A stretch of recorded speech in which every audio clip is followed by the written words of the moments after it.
Good evening. Welcome to Washington. I'm Brett Baer. Congress is emphatic tonight. Members of both parties in both chambers have overwhelmingly rejected the president's veto of a bill allowing 9/11 victims' families to sue Saudi Arabia over its alleged involvement supporting the terrorist attacks. It's the first time since the president took office that Congress has overridden his veto, and tonight President Obama is reacting. Correspondent Doug McElway is on Capitol Hill tonight with details. Good evening, Doug. Evening, Brett. In a Congress which is paralyzed so often, this 97-1 tally on the Senate side and a nearly similar vote on the House side was a sign of near unanimity and a stinging rebuke of the president's opposition to the 9/11 bill. It was also the first override of a presidential veto in the history of the Obama administration, but it comes with some severe potential repercussions. When weighed against the moral imperative, we have to do right by the families of the 9/11 victims. The choice is clear. I urge my colleagues to override. It was the rarest of circumstances. Liberal New York Democratic Senator Chuck Schumer imploring his colleagues to override President Obama's veto of JASTA. The bill gives the families of 9/11 victims the right to sue foreign governments if a court finds the government to be complicit in a terrorist attack in the U.S. Despite the one-sided vote tally, some senators were torn between empathy for 9/11 families and how JASTA could damage a cornerstone of diplomacy, sovereign immunity.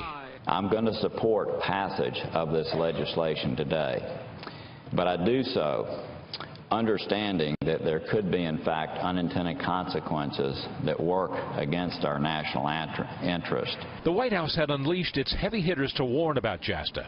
Defense Chief Ash Carter wrote it could lead to, quote, an intrusive discovery process which might threaten military secrets. CIA Director John Brennan spoke moments before the House voted on the override. Piercing the concept of sovereign immunity, which has really undergirded international relations for centuries, I think is a very, very dangerous slippery slope. His warning didn't work. All of the president's objections, I believe, were addressed. Changes were made, and this bill is not going to put American soldiers at risk. It's not going to put American diplomats at risk. Late this afternoon, a stung President Obama reacted to the override. It's a dangerous precedent, and it's an example of why sometimes you have to do what's hard.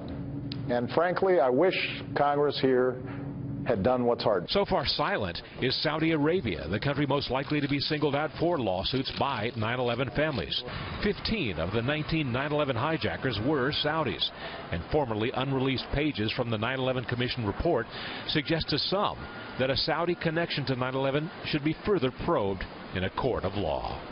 Publicly, the Saudis have kept a very low profile in all of this, saying this as a U.S. domestic issue with which they should not interfere. But privately, Brett, they've got to be seething. They see themselves as a loyal ally in the war on terror, which has shared intelligence with the U.S. that has helped to disrupt the terrorism plots. Brett? Doug, another development. It looks like the prospect of a government shutdown has been averted. Congress will likely reach, we understand, an agreement tonight on a continuing resolution to fund the government through December 9th. So what changed so quickly? I mean, it was just 24 hours ago the specter of this shutdown was looming large. That's right, and that happened because House Democrats suddenly wanted to include $170 million in funding for the Flint, Michigan water crisis in the continuing resolution. The trouble was the Senate had already passed a separate bill, a water resources bill, which included that money, and that the House water resources bill did not include that money. Well, late today, the House leadership assured House Democrats that they will include that $170 million in the water resources bill. The debate will happen late tonight, 10, 11 o'clock p.m. The details will be worked out in conference committee in the lame duck session. That money will be provided by the end of this year. Everybody's happy. Everybody gets to get out of here late tonight and go home to campaign for the November 8th elections. Right? Until the next fiscal cliff. Doug, so true. Live on Capitol Hill. Doug, thank you. Yeah.